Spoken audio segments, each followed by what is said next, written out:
Okay, so thank you everyone for joining. And today we're going to be talking about the future ready tester, or how can we see and start working on our virtual toolboxes for the 2030s. My name is Joel Montvelisky, as Noah said, and I am one of the co-founders and chief product officer at PractiTest. Um, just so that you know where am I coming from, because I'm going to be talking a lot about stuff that I've done or I do or I believe in at least. So I am a tester, just like most of you, hopefully. I'm a tester. I have been doing testing for, to be 100% clear, not sure if it's 26 or 27 years already, but somewhere around that. I started before the Y2K bug. Um, and I've done about everything that can be done in testing, from being a junior tester, a QA manager, a consultant, anything that you want to think about testing. I think that I've done automation as well and team leading and stuff like that. Um, but as I mentioned today, as even though I'm also in charge of high level quality and practice, I'm also chief product officer within the system. And as I was mentioning, we started the online test conf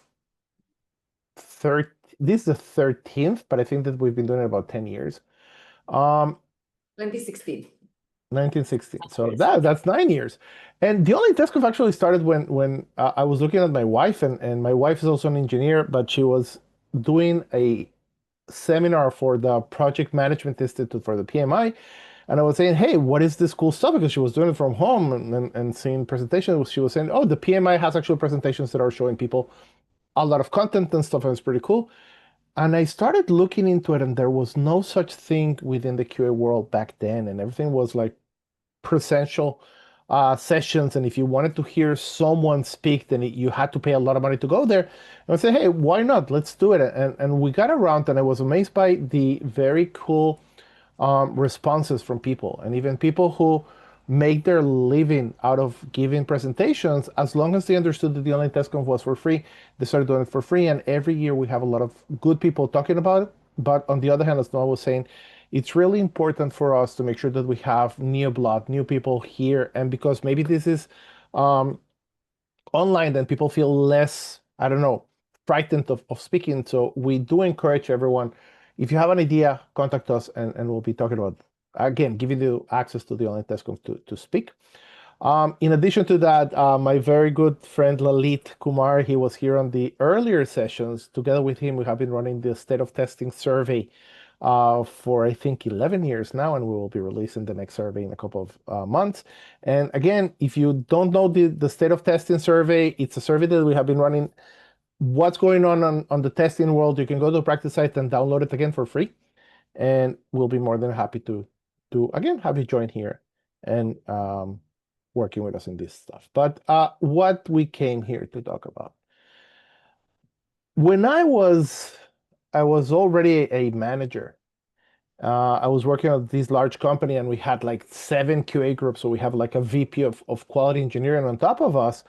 And he came to me, his name was Noam, and he told me, hey, Joel, I think that you need to map your virtual toolbox. And I was like, huh? What are you talking about, man? And he was, no, you have a virtual toolbox. And I was like, okay, please explain. And he said, okay, throughout your career, you have been learning stuff and understanding stuff. And there are tools, both virtual and maybe less virtual, that you use day to day. This is the things that you know how to use that help you doing your day-to-day job. And a very big mistake that a lot of people do, doesn't really matter how old you are or how experienced you are, is to let your virtual toolbox just be it and not be very committed to that. And I do believe that's a mistake, because we need to be very much aware of what we have in there and do a lot of planning on that. And when I started working with him, and again, imagine I was managing about 40 people under me, testers, but no one came to me and he told me, we need to understand what is your testing virtual toolbox, what is your management virtual toolbox, your director virtual toolbox. And we started doing that process. And it was an eye opener for me, because for the first time, I started mapping what I know. And once you map what you map what you need to know. Okay. So when I look into my virtual toolbox, and you know what, let's talk about yesterday's toolbox. I'm not going to be talking about the one that I have today, but I'm going to position myself maybe 15 years back. And if I was to look into my virtual toolbox back then, and it's not, again, it's not random, this is an exercise that I did with Noam back then I would have put stuff, for example, that I know a lot about the waterfall and the V model testing because it was what we used to do back then. I knew very well how to put together a large master test plan that would analyze the whole release process. And again, we were having 9 months or 12-month releases. So how do you plan all your testing and resources and everything that had to be done? Again, I was pretty good at doing that.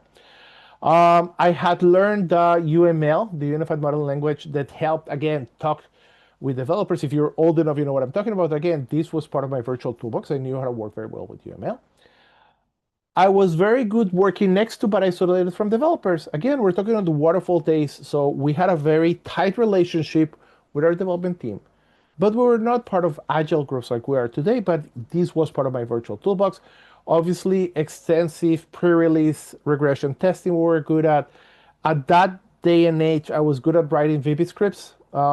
Again, for the company that I was working with, I had a QTP, so we were writing VB. We had a pretty good relationship with support. We knew how to manage the escalations. And we were also pretty good. I was also pretty good at releasing patches when needed and service packs every 3 to 6 months. So this was my, let's say, I'm trying to distill here my managerial QA manager virtual toolbox, and it might have looked something like this. Okay, and it's important because I put all the stuff that I knew what to do and how to do it. Now, let's fast forward to today. And if I was to look into my tester virtual toolbox for today, it's a little bit different. Obviously, we're working a lot on Agile and DevOps models. Even though I do know how to work on waterfall and V models, it's not very relevant today. Um, I am pretty good at managing a very good mixture of scripted testing, exploratory testing in order to approach my processes. I love to work in that approach. I believe in having acceptance testing as part of our stories. And again, my belief on acceptance testing is actually not so much on testing for testers, but this is my shift left strategy. When I write my acceptance testing with developers, they know what I'm going to be testing. And then if I'm good enough, then I will tell them what they need to test before they release a product to me. We work based on agile teams. And so we know how to work not as an isolated event, but as part of the agile team that we are. One of the things that I've learned how to do, and again, with certain levels of success, but I think that everyone who works on a SaaS product such as PractiTest, we need to understand what do we need to run pre-release, what can be left post-release as part of our monitoring, because obviously we don't have time to test everything. So it's not about saying, oh, I'm not going to test that. Some things you're not going to be testing, but some things you're going to be saying, okay, I'm going to be monitoring that and making sure that I know how to handle that after the fact. Instead of VB, I work with Python right now. And I still work very close with our support team, but I work even closer with our operations team because a lot of monitoring is taking place and we're pretty good at understanding what's happening. And if we're lucky, we can actually fix bugs that were released before they actually get to customers. And I could not put it or leave it aside, but I like to use AI for test data and I like to use AI for second opinions. Okay, and I'm going to be talking about AI later, and there are a bunch of other sessions about AI. I think that it's part of my toolboxes, and I'm using it on a limited basis for a number of things. Okay, so it's important. I had a toolbox, and I have another toolbox right now. And what's important to understand is that all the tools that I have in my toolbox, I need to take care of them, and I need to use them regularly. If I don't use them regularly, they're not going to be as effective. Okay, if I'm not going to be looking into PyTest or Python all of a sudden, then it's going to be harder for me to do it. If I'm not going to be doing exploratory testing once in a while, I'm going to get bad at that. And why is that? Is because tools get to decay and rust if they're not maintained, if they're not used. This is very much for real tools like a wrench or my guitar that is there, but you cannot see. But this is also for our virtual toolbox. Okay, if I haven't written a master test plan in years and years and years, I'm pretty sure that if I was to do it out of memory today, I wouldn't be as successful as I used to be before. Yes, I can look into my templates and it'll come back like riding a bike, but I haven't worked with that in a long time, so I'm not going to be as good as it is. Now, this is for what I have up to now. The question is, if I try to look into myself, you know what, 5 years from now, 2030, how can I, as I said, be proactive and plan what am I going to be having on my virtual toolbox? And maybe it's not even about the 2030s, maybe it's 2026 or 2027. So I'm not going to tell you what tools you need to have. It's really personal. It's really up to you. It's really up to your challenges and your needs and your wants. And we'll talk about needs and wants in a second. But I can give you an idea, an approach of how to actually do that from the testman's perspective. By the way, it's going to be different from a developer. It's going to be different from a project manager. Trust me, my wife's a project manager, a product manager actually, so it's very different for her. But for testing, I think that we will need to work on the next approach. I need that first and foremost, we need to be we need to have fluency on AI. And again, we'll go deeper into this in a second. We need to have very good understanding of the data that we're working on. We need to think in systems, not in isolated events or features. I think that it's going to be more and more critical. How do we unify manual and automated testing? How do we orchestrate there? But in order to match feature, then we're going to be calling it unifying. We need to think about responsibility and ethics. There's more and more of that being part of what we do in testing because we are releasing very, very fast and we are having more and more of a say on that. And the most important part is that we need to continue all the time evolving and we need to do it as part of our learning and adaptability approach. Okay. So what do we have in here? Let's go into each one of them, even though some of them might say trivial. Let's just spend a couple of minutes on each one of them to understand what we're talking about. So the first one that we're talking about fluency on AI, and again, people have been talking about it ad nauseum lately, but I think that it's worth actually talking about it. We need to understand the strengths of AI and the limitations of AI. And both strengths and limitations are right for today. Tomorrow, AI will continue evolving, it will become better. But I think that many people, and you know what? I'm going to take it on me. Many vendors, especially around tools, we tend to exaggerate what can be done on AI. Hopefully, we're not doing it around PractiTest, but I can tell you that I've seen a large number of demos where someone tells me, oh, you know what? We're going to generate the test cases automatically from your production data, from your scripted test. And yeah, it kind of generate a kind of a nice check, but it's not really a test. It has still limitations of the technology and understand that we have today. Maybe a year from now or 5 years from now, it will be better. But we need really, really to pay attention on this, on the limitations of AI. But that doesn't mean that it doesn't have strengths. Again, I use AI daily because it helps me to get second opinions, because it helps me to come up with ideas, because it even reviews stuff that I'm doing. And when we're working very, very fast, it's good to have a safety net, and AI is a very good safety net. I just don't trust it blindly, and because I know of its limitations. I use it intelligently. I look for ways that will make my work faster or better. I read a lot. I search a lot about how people are using it. I try to be up to date and up to speed with the tools that people are having. By the way, as part of my job in practice, I talk to testers all the time, so I learn also from them.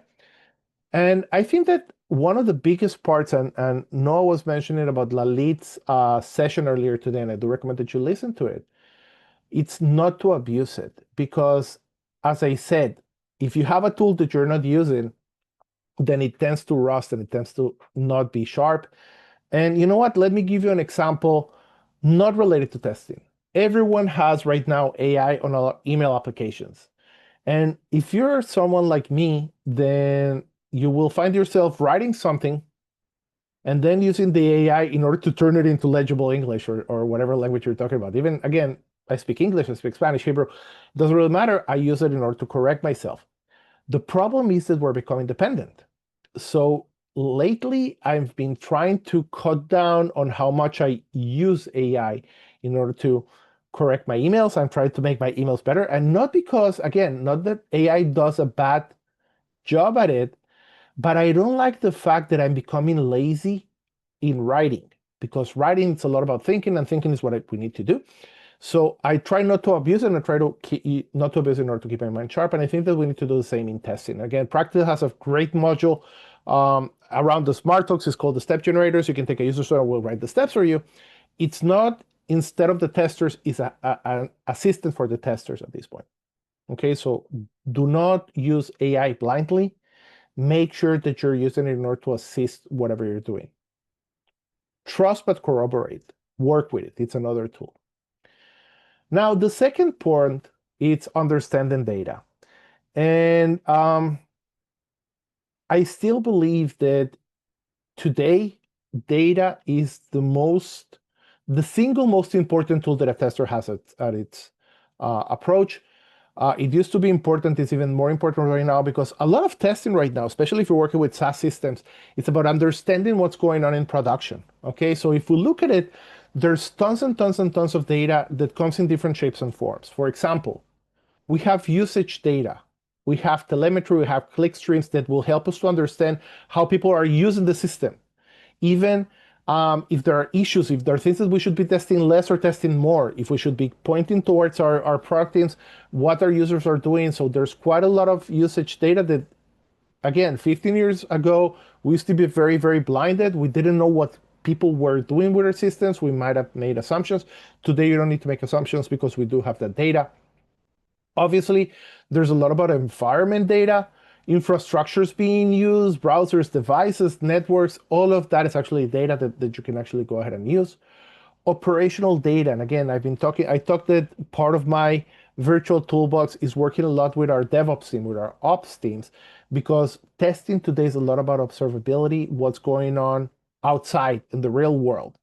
Are there exceptions? Are there errors? Are there usage patterns? Do we have alerts on the system? Quality doesn't stop the moment that the product is deployed. In a sense, we are right now owners of quality also in the ops environment.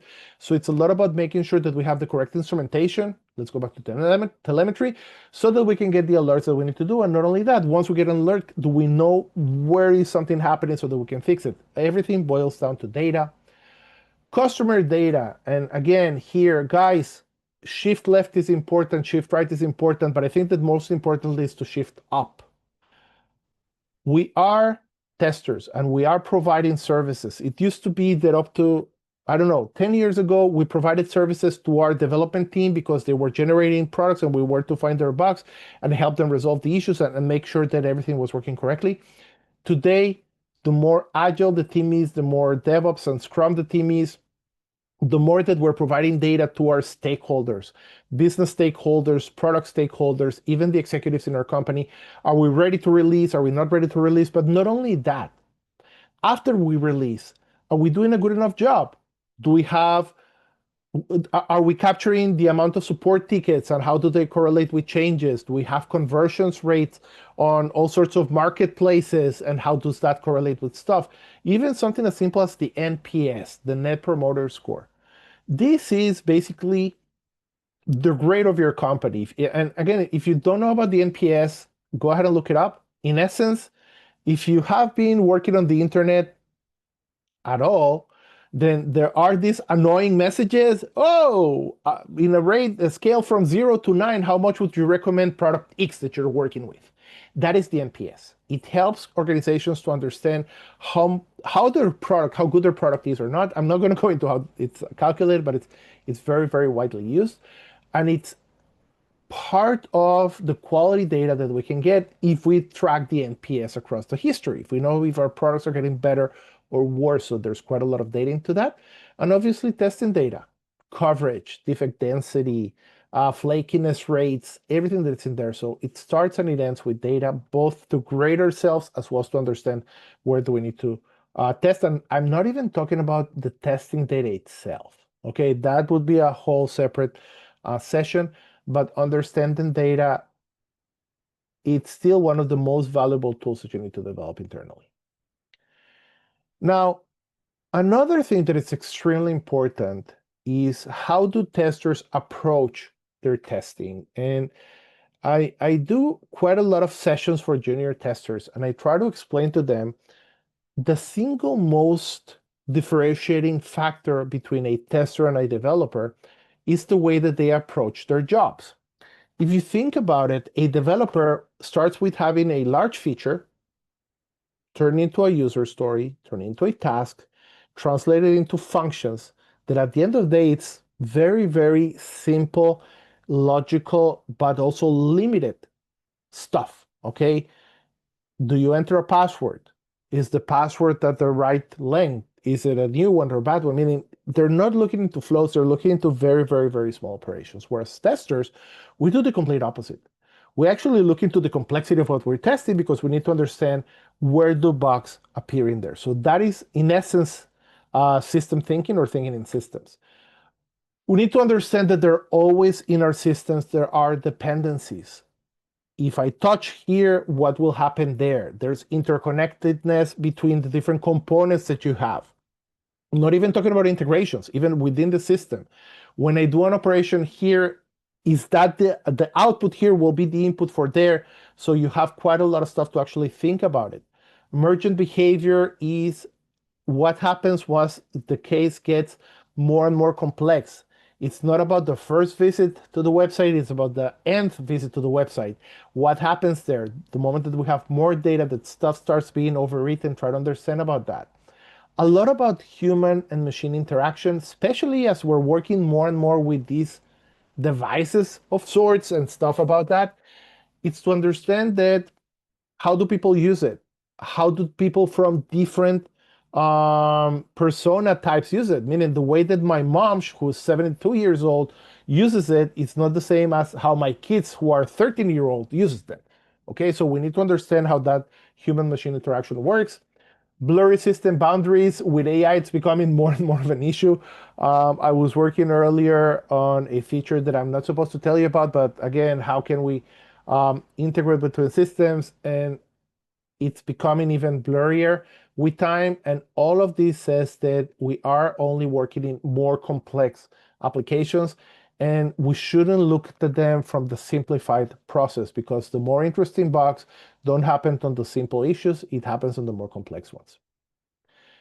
Now, another point that might be a little bit of a niche, but it's becoming more and more important, is the unification of manual and automated efforts, okay?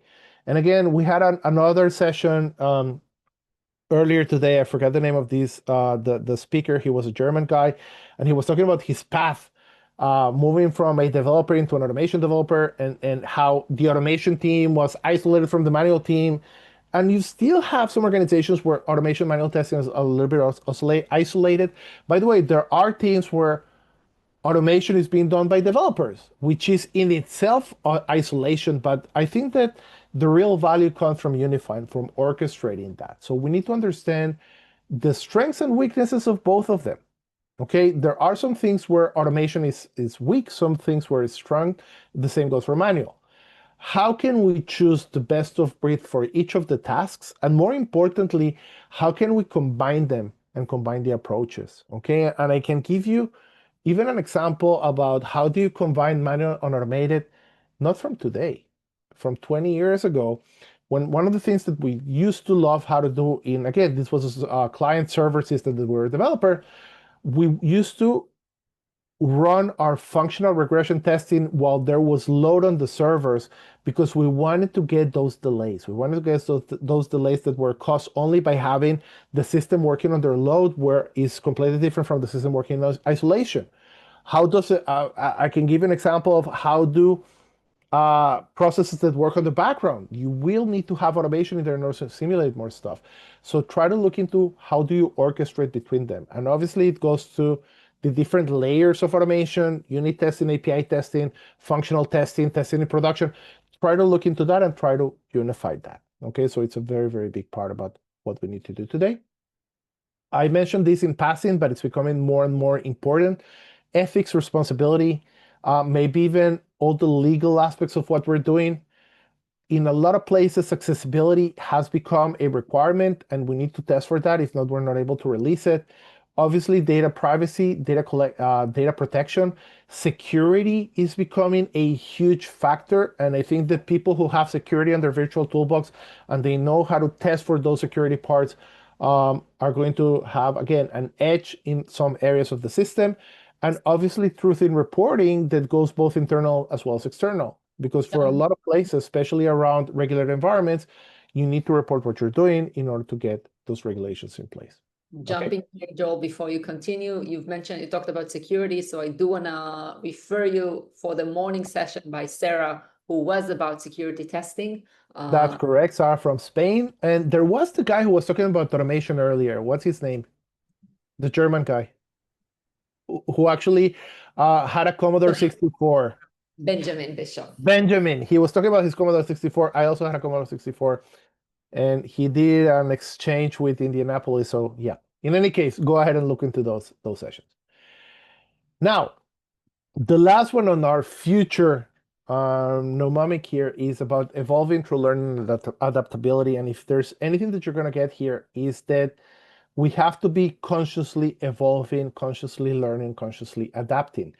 It's a continuous effort. It's not a one-time deal. Testing is a service that will be dictated by business. And guys, business is changing all the time. So you cannot sit in one place and expect things to just keep on going the same way around. It's not going to happen. So how do we actually keep up with that? My suggestion is to have a healthy mentality based on a very simple principle. Try stuff, try new stuff. Work with that, play with that, measure how much it helps you or doesn't help you, because every time that you try something out, that you learn something out, it will be harder at the beginning. You need to understand if it works or it doesn't work. If it doesn't work, drop it. You don't need to work with everything that everyone else is doing, just with stuff that actually works for you. But if you do take it, adopt it to yourself, use it as much as it makes sense, and then be ready to replace it once you try something else that will be better and you will want to add it in there. So it's a healthy dosage of try, measure, adopt, adapt, and replace. Okay, if you're going to be taking something from here, is that you need to be proactive, conscious, and maybe even have a checklist of the stuff that you need to be doing. Do not let the world happen to you. Happen to the world if you can, as much as you can. Okay, so you will need to think about your toolbox. If you were looking for me to tell you how to build your toolbox, sorry, this is not the session. I would need to even start by talking to you and understand what you have and what you don't have. But it will start with fluency in AI today. I think it's a must. Maybe it's more of a must because it's the new thing and it's changing all the time. And it's not only changing all the time, but it's changing how we approach a lot of the things. So it's important. Data is still the central, most important part of testing today.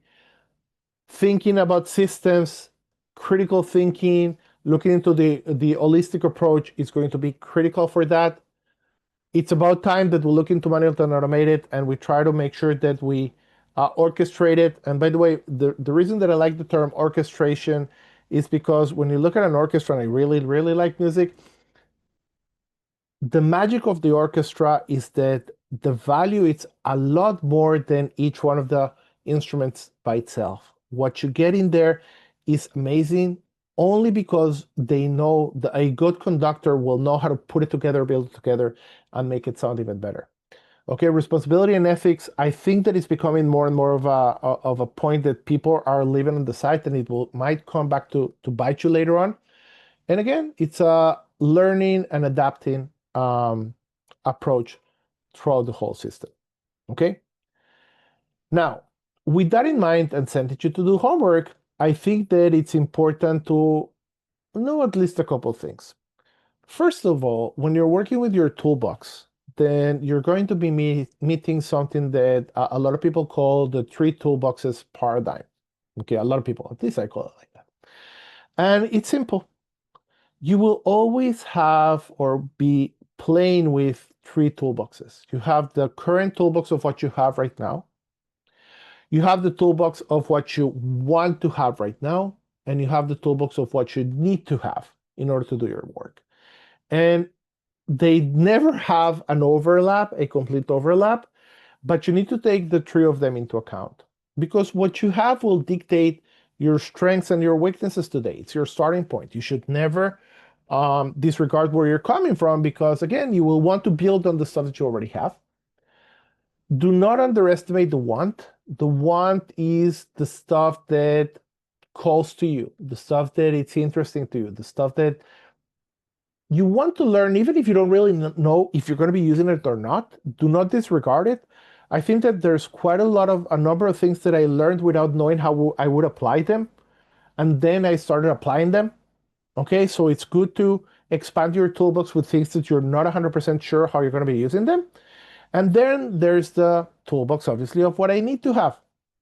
And what I need to have, let's even focus on what you need to have that you don't want to have right now. Okay, maybe I don't want to learn another tool. Maybe I don't want to learn about security. Maybe I don't want to learn about, I don't know, accessibility.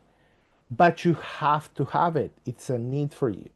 So if you're going to be a good professional, then you will need to work on all three toolboxes all the time. And it's important to calibrate between them. And so I want us to do a short experiment in here.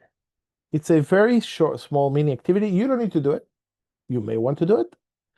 I want you to write down on a piece of paper, anywhere in your machine, whatever you have, your computer. I want you to write one or two tools that you currently have. Wait a second. I want you to write one or two tools that you want, not necessarily know where you're going to be applying them. And I want you to write one or two tools that you will need to have. Okay, let's take a minute. I saw a question in here. Just going to jump over the chat, but I want you to write that down.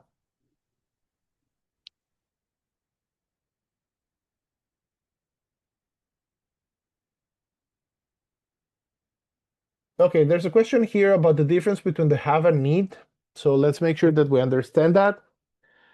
What you have is the stuff that you're already good at. Uh, what you want are the things that sound interesting to you and you want to learn them, even though you're not sure that you need to have them. And what you need is what you think that you will need. And there's a question, is 2030 is too far away? Guys, I don't care, or girls, 2027 or 2026 or 3 weeks from now is good enough for me. Okay? Remember, it's more about you than anything else. Okay. Now, I want you to put that down and I want you to get tomorrow and start to understand how does this approach of your toolboxes will dictate what you're going to be doing.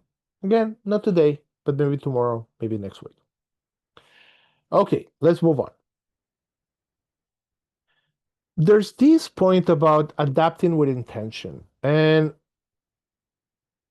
I think that intention is the difference between people who are passive, people who stuff happens to them, people who evolve patiently and maybe calmly and maybe nicely, versus people who drive the boat, people who are going to be biting the bullet and who are going to be the leaders and the trailblazers. And even though it's okay to be a person who evolves calmly, I, for one, like to be one of the people who uses intention in order to continue changing what they're doing. So when we look about intention, it doesn't mean that we need to disregard everything that happens around us. When we talk about here adapting, the first part of adapting is to understand that there are external factors that are going to be happening around us, and we need to take them into account. What external factors? I think that for us, maybe for me, I'm egoistical here, so the stuff that to me affects the most. And I've mentioned AI right now. I think that everyone is both excited and afraid of AI, not because it will replace us, but because it's shifting a lot of things quite fast. So I think that AI is one of the very big external forces we have right now, but not a single one. We also have economical forces, and economical forces are markets. Economical forces are how expensive or inexpensive some projects are. Economical forces might be if right now I have an opportunity to learn something because it's free or not, or if I want to expand my team, but it's too expensive to work with local testers, so I'm going to be outsourcing, offshoring. These are economical factors. We have business factors who are obviously affecting the way that we need to work today. One of the things that I try to explain to people, again, if you're old enough, the reason that Agile caught so much was not because developers wanted to work on sprints. It was because the business people told us that we cannot wait 9 months or 6 months for a feature to be released. So the moment that you have business forces, competitive forces taking place, then those are the things that actually drive most of the decisions that our companies are actually making. There are organizational forces, and again, I work with hundreds of companies, and you'd be amazed to how many of them the main factor of change is when they did a reorg on the organization, when they were acquired, when they were reducted. Both of them are threats but also opportunities, so you need to take them into account. I've been talking about regulation quite a lot. So regulation, first of all, some companies enter regulation, some companies are affected by changing regulation, but it's also a force to take into account. And obviously, last but not least, technology in general. Doesn't have to be AI. AI might be included. I decided to take it out, but technology might also be automation that is becoming cheaper and better, or I don't know, cloud computing that was the single most influential stuff that happened not in this decade, but in the previous one. So it's a lot about understanding which are the external forces affecting us. Now, once we understand that, then we need to understand that we need to change and we need to adapt. Now, you're not need to tell me that old shoes are comfortable and change can be scary. Of course that I prefer to work on the same way that I've worked up to now. I'm an expert on it. I can do it as second nature. It's simple. I was talking to someone earlier, and he told me when I said old shoes, if I was talking about old shoes or old tools. No, no, I meant old shoes, meaning a lot of people don't like to change shoes because they say, hey, my current ones are good enough, but no, maybe they're not. Maybe they're wasted and you need to go into something else. So I think that we need to be more daredevils around change and embrace it as the only way to move. You do not need to make your current tools define you. Your tools will define you in a sense, but if you change your tools, that will also define you. And I'm going to go back to what I said earlier. Choose, measure, adopt, adapt, replace. That is the cycle of life. You choose something that you want to do, you measure in order to understand if you want to use it or not. Once you use it, you adopt it into what you're doing, but you adapt it into what has to be done. And don't expect it to last forever because it will end up being replaced. Okay, so the cycle of life for your virtual toolbox, for the tools on them, are going to be around choosing, measuring, adopting, adapting, and replacing them once they're done. Okay. Now we're always almost towards the end, and we might even allow Igor to work faster and maybe earlier. I certainly believe, based on my experience, and again, it's about 26 or 27 years of experience, that the future belongs to people who are both curious. That's not how you write curious. I need to look into that, but also adaptable testers. Okay. I remember when exploratory testing was the new thing and people were, oh, how can you actually? Thank you to Obilom who told me how to write curious. You know what? I need to do it now. Curious.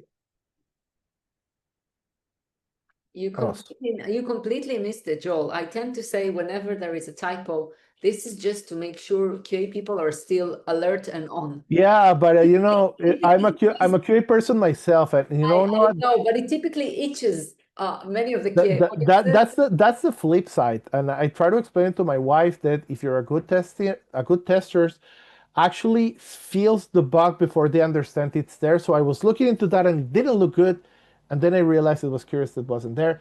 So a good tester feels the bug before they find it, and here it was an example. I felt the bug before I found it, but going back to my point, in my experience, the good testers are those who are curious enough and adaptable enough. And you need to learn what's coming up. It used to be exploratory testing, then it became automation. Right now it's AI. You need to be curious and you need to adapt what you're actually doing. And with that in mind, I will leave you with the thought of which are the tools that you will choose to sharpen, maybe even to replace today as you're getting ready for 2030 or for 2027 or for 2 weeks from Tuesday. I don't care. It's really, really up to you. So that's it. And again, even a little bit early, but thank you very much.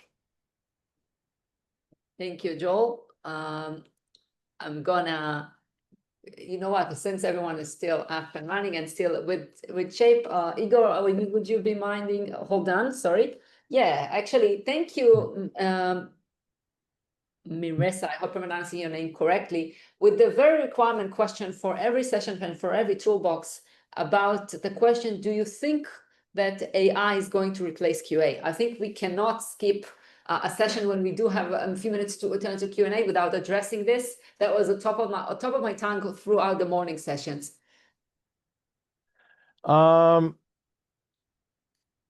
Simple answer is not today, but yes, in the future. I do think that today AI is not mature enough in order to write good automation or to analyze changes or to run stuff.